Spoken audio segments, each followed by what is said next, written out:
అది అలవాటు చేసుకుని తప్పులు పోయినా పర్వాలేదు, మీకు ఎవరు ఏమి చెప్పాము. క్లాస్ టీచర్లను తెచ్చి ఒక నివేదిక ఇవ్వాలి.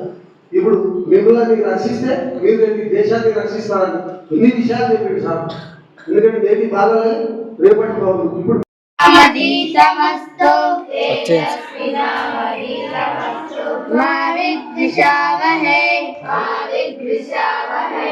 ఓం శాంతి శాంతి శాంతి. మధ్యాహ్నం భోజనం ప్రారంభం.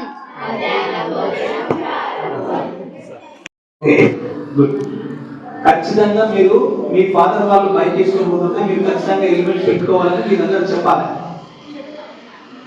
మిమ్మల్ని పోషిస్తున్న మీ ఫాదరే కదా. ఒకవేళ మీ ఫాదర్కి ఏమన్నా అయిందనుకో ఎవరు ఉంటున్నారు? మీరే కదా. మరి మీ తల్లిదండ్రులు ఖచ్చితంగా హెల్మెట్ లేకుండా ఎట్టి పరిస్థితుల్లో బండి నడపొద్దునా అని చెప్పి మీరు చెప్పాలి. మీ డాడీకి హెల్మెట్ పెట్టించుకొని మీరు బండి మీద కూర్చొని రావాలి. ఓకేనా? చేశారు కదా. తాగి బండి నడిపితే కింద పడతామా? పడతామా లేదా? పడితే చచ్చిపోతే ఎవరు లాస్? మీరంటే అందరు మీ కుటుంబం మొత్తం రోడ్డు మీద వస్తా లేదా? కాబట్టి ఎట్టి పరిస్థితుల్లో కూడా తాగి బండి నడపొద్దు, హెల్మెట్ ఖచ్చితంగా పెట్టుకోవాలి. ఓకేనా? నెక్స్ట్ ఇంకోటి చెప్పాము, మద్యం తాగి వాహనం నడపరాదు. కూర్చోతారు, కూర్చో. మద్యం తాగి వాహనం నడపరాదు అది కూడా చెప్పినా కదా. డ్రైవింగ్ లో సెల్ ఫోన్ మీ ప్రాణానికి ప్రమాదం. అవునా లేదా? సెల్ ఫోన్ ఇట్లా పెట్టుకొని బైక్ నడుపుకుంటూ పోతే ఎక్కడ ఎవరు వస్తారో తెలియదు. ఇంకోటి, మనం చేస్తున్న తప్పు వల్ల నడుచుకుంటూ పోతే కుదిరినాం అనుకో, మన వల్ల ఒక ప్రాణం పోతారా? కాబట్టి ఎట్టి పరిస్థితుల్లో సెల్ ఫోన్ మాట్లాడుకుంటూ డ్రైవింగ్ చేయాలి. ఓకేనా? సీట్ బెల్ట్ పెట్టుకోవాలి. మైనర్ డ్రైవింగ్ మీ సార్ చాలా బాగా చెప్పిండ్రు మైనర్ డ్రైవింగ్ గురించి.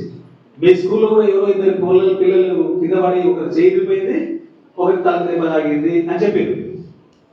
ఒకవేళ చచ్చిపోయింది అనుకో, ఒకవేళ ఆ ఇద్దరు పిల్లలు ఎవరన్నా ఒకరు చచ్చిపోయారు అనుకో, ఎవరి మీద కేసు అవుతుంది? బండి నడుపుల మీద అవుతుంది. ఆ బండి రిజిస్ట్రేషన్ ఎవరి పేరు మీద ఉందో వాళ్ళ పేరు మీద కూడా అవుతుంది.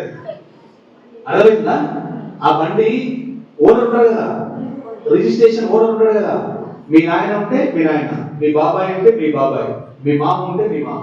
అది ఎవరి పేరు మీద రిజిస్ట్రేషన్ అయి ఉంటుందో, మైనర్ బాలుడుగా నడిపి ఏదైనా ప్రమాదానికి కారణమైతే అది చట్ట పరిధిలో నేరం. దాని రిజిస్ట్రేషన్ ఎవరి పేరు మీద అయితే ఉంటుందో వాళ్ళని జైలుకు పంపిస్తారు. అర్థమైందా? కాబట్టి మైనర్ బాలికలు ఎట్టి పరిస్థితుల్లో కూడా డ్రైవింగ్ చేయాలి. మనకి ఏజ్ వచ్చిన తర్వాత డ్రైవింగ్ లైసెన్స్ తీసుకున్న తర్వాత డ్రైవింగ్ చేయాలి. 18 సంవత్సరాలు దాటినాయి సార్, నేను మేజర్ని నేను బండి నడపడానికి చెప్పడానికి లేదు. ఖచ్చితంగా డ్రైవింగ్ లైసెన్స్ తీసుకున్న తర్వాతనే.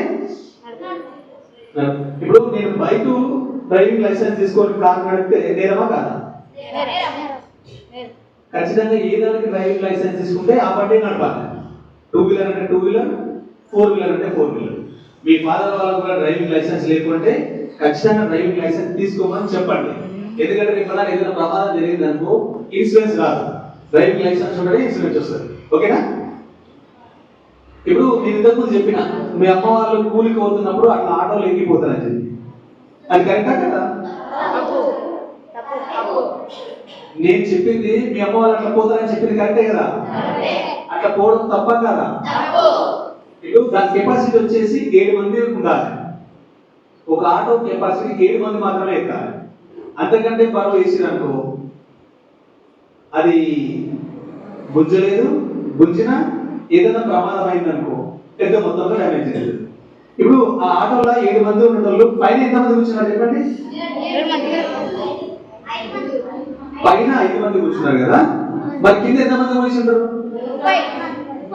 మొత్తం ఎంతమంది? 5.